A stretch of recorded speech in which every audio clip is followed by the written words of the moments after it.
Assalamualaikum warahmatullahi wabarakatuh, sahabat sisi lain, sahabat titik balik dan Aceh Weekly yang kami muliakan. Kembali kita bertemu pada episode kali ini setelah 2 pekan kami absen, tidak hadir ke ruang pribadi Anda, baik melalui telepon seluler maupun dengan perangkat-perangkat elektronik lainnya.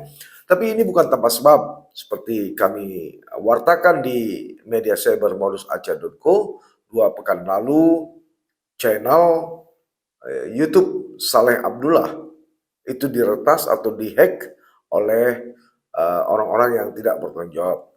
Tapi alhamdulillah berkat dukungan Anda semuanya, tim IT kami terus berusaha hingga akhirnya kita dapat berjumpa kembali.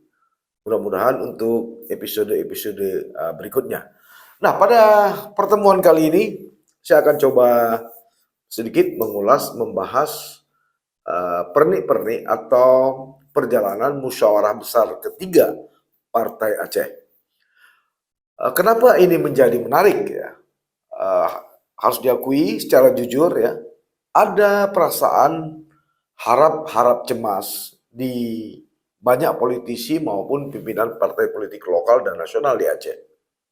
Ini tentu saja tidak lepas dalam mensikapi Mubes 3 Partai Aceh tanggal 25 sampai 26 Februari 2023 lalu di Banda Aceh. Sekali lagi ini bukan tanpa sebab ya. Tentu terkait dengan kira-kira prediksi mengenai siapa yang akan dimaju atau siapa yang dijagokan kira-kira partai lokal yang lahir pada tanggal 7 Juni 2007 silam, mengenai sosok gubernur, wakil gubernur misalnya pada Pilkada 2024 mendatang. Ini menjadi penting sebagai barometer untuk sejumlah partai politik dan calon yang akan bertarung nanti di kontestasi Pilkada 2024. Tapi apakah Partai Aceh akan menggadang-gadangkan calon dari internal mereka sendiri, katakanlah misalnya gubernur dan wakil gubernur dari kalangan internal Partai Aceh, atau ada koalisi dengan partai lokal dan partai nasional lainnya seperti yang terjadi di 2017 lalu. Mualim Partai Aceh berkoalisi dengan Ati Khalid dari Partai Gerindra. Ini sebenarnya yang ditunggu-tunggu, yang dinanti-nanti oleh para politisi, kompetitor-kompetitor ya. Dalam politik biasalah ada kompetisi seperti ini. Selain masalah manifesto politik Partai Aceh sebagai jawaban terhadap kondisi sosial, politik, budaya dan ekonomi Aceh yang hari ini kian terpuruk. Tapi alih-alih itu terjadi, ritual demokrasi 5 tahunan ini ternyata hanya menghasilkan ketua umum Haji Muzakir Manaf untuk yang keempat kalinya terpilih secara aklamasi, dan Haji Kamarudin Abu Bakar atau Abu Raja dikukuhkan kembali sebagai Sekretaris Jenderal mendampingi Mualim sebagai Ketua Umum Partai Aceh. Realitas ini menurut saya sekaligus sebagai jawaban bahwa memang tidak mudah untuk membangun sistem politik dengan sistem kepartaian yang kuat. Ini tidak mudah, tentu butuh waktu yang panjang dan melelahkan. Tak cukup semangat, tapi juga perlu kerja keras dan bagaimana merekonstruksi kembali untuk dapat membangun kepercayaan dari rakyat atau publik.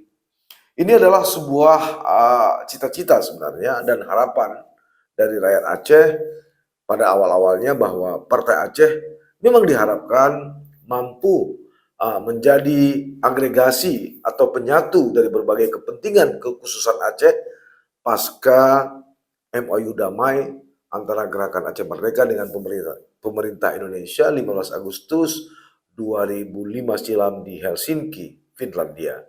Tapi ternyata keinginan dan harapan ini belum mampu diartikulasikan sampai pada tingkat kebijakan di parlemen hingga saat ini oleh Partai Aceh. Ya, akibatnya muncul kesan jika Partai Aceh memang tak mampu memberi goncangan yang besar bagi perubahan kesejahteraan rakyat yang berdampingan, yang berdampingan dengan kekhususan yang dimiliki oleh Aceh. Sebaliknya, justru Partai Aceh mengalami goncangan secara internal. Ini dibuktikan dengan tergerusnya perolehan kursi di DPR Aceh dari 33 turun menjadi 28 dan hasil Pileg 2019 lalu hanya tinggal 18 kursi. Dalam banyak penelitian konten analisis dan Dirkos analisis misalnya, tidak semua partai politik memang mampu menghadapi krisis internal. Ini disebabkan beberapa faktor, diantaranya ada politisi-politisi mereka yang terseret masalah hukum, baik itu korupsi maupun persoalan-persoalan lainnya. Di sisi lain, konflik internal juga menjadi faktor yang terjadinya kritis, termasuk pelanggaran etika yang dilakukan kader atau elit partai. Itu pula yang menjadi sebab mengapa menurunnya kepercayaan publik kepada partai politik. Tentu tak hanya Partai Aceh, juga ada partai-partai yang lain. Dalam menghadapi situasi inilah, harusnya Partai Aceh dapat membuktikan dengan langkah nyata bahwa mereka pro terhadap penegakan hukum dan pemberantasan korupsi di bumi Islami Mekah. Caranya ya menindak jika ada kadernya yang terindikasi terlibat korupsi dan terlibat hukum, apalagi jika tidak memperbaiki kinerjanya untuk rakyat Aceh. Pada tataran elit partai memang diperlukan pula penguasaan masalah dan pengalaman serta ketenangan dalam mengelola krisis sehingga dampak yang luas dapat dikendalikan.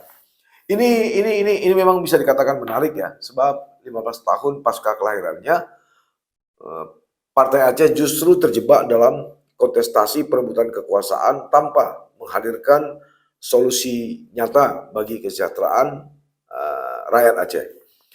Di sudut lain, sadar atau tidak, konstituen khususnya kalangan internal juga disuguhkan konflik antar elit partai. Ironi ini sempat disinggung Ketua DPR Aceh Saiful Bahri atau akrab disapa Pun Yahya dan Ketua Tuhaput Partai Aceh Paduka Yang Mulia Tengku Malik Mahmud Al-Haithar.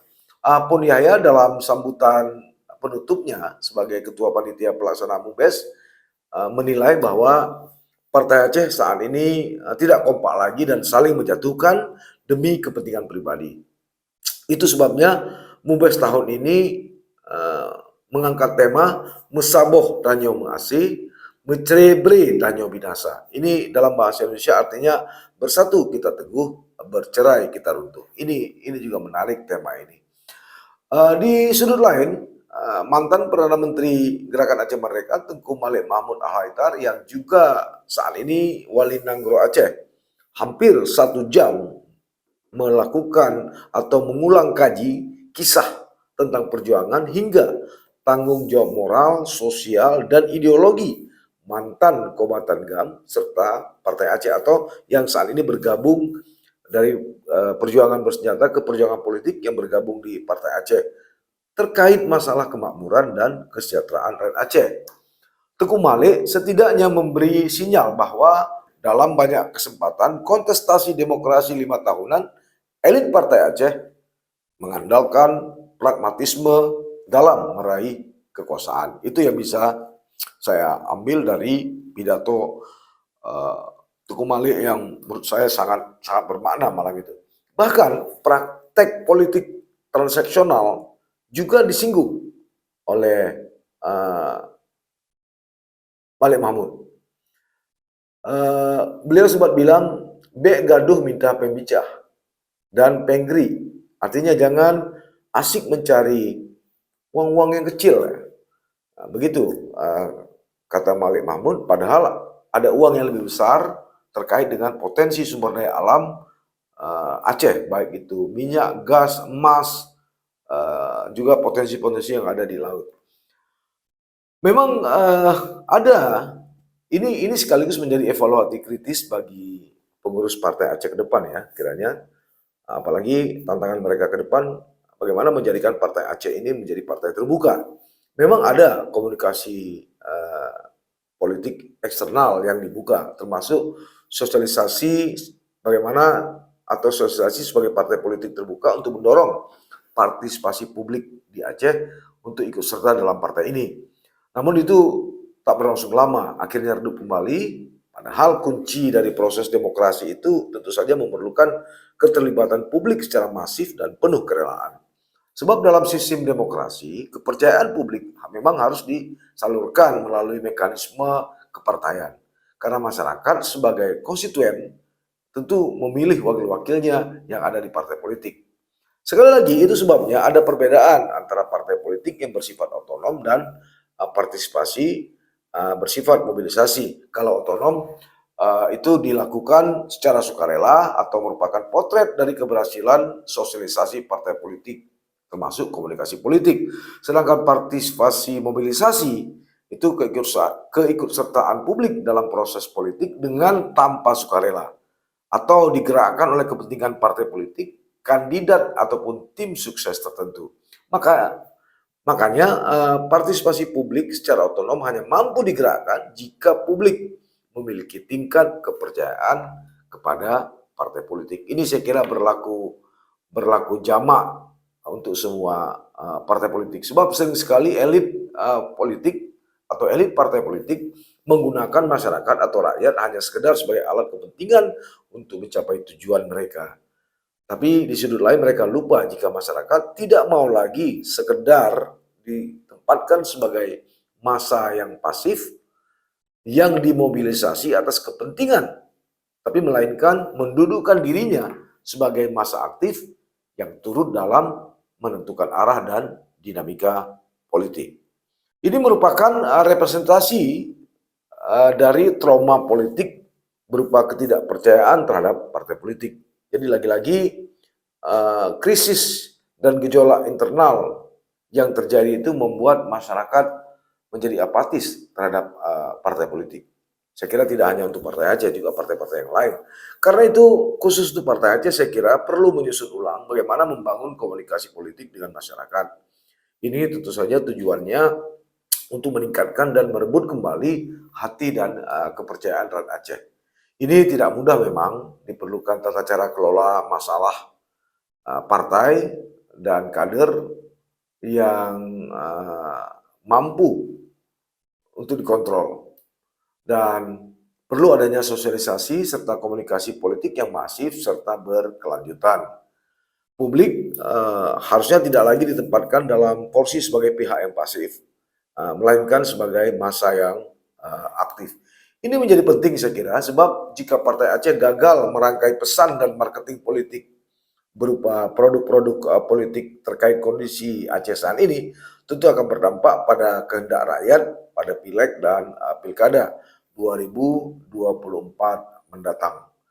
Krisis yang akut sering disebut sebagai sinyal-sinyal yang muncul pada tahap peringatan tidak digubris, maka ia akan masuk ke tahap akut dan tidak bisa untuk kembali lagi. Atau ketika kerusakan sudah mulai bermunculan, reaksi mulai berdatangan, isu pun menyebar secara luas. Karena itu, MUBES ketiga Partai Aceh tahun ini sejatinya dapat dijadikan sebagai tahap untuk melakukan recovery atau recovery yang ditandai dengan perubahan pada struktural kepartaian, sekaligus sebagai tahap penyembuhan atau pemulihan kembali dari krisis yang telah terjadi sebelumnya. Idealnya memang masing-masing tahap itu saling berhubungan dan membentuk siklus yang akan membawa kembali pada keadaan semula. Begitupun apakah sebuah krisis akan menjadikan Partai Aceh lebih baik atau malah lebih buruk?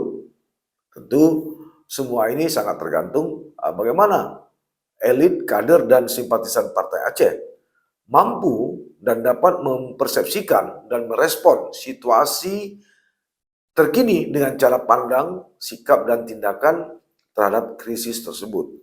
Tapi mohon maaf sekali lagi, sayangnya semua evaluasi kritis dan gagasan-gagasan solutif tersebut sepertinya tidak mengemuka pada MUBES ketiga Partai Aceh 26 25 sampai 26 Februari 2023 di Banda Aceh. Salah satunya misalnya mendeklarasikan pasangan gubernur dan calon gubernur Aceh dari internal partai, serta melakukan evaluasi kritis terhadap kepemimpinan Aceh hari ini. Ini saya kira tidak muncul. Tapi apakah ini disembunyikan, tidak dimunculkan kepada publik, itu wallahu alam. Saya kira ini kupasan titik balik kita untuk pekan ini. Sampai bertemu. Assalamualaikum warahmatullahi wabarakatuh. Jangan lupa like, komen, dan subscribe. Serta aktifkan lonceng notifikasi.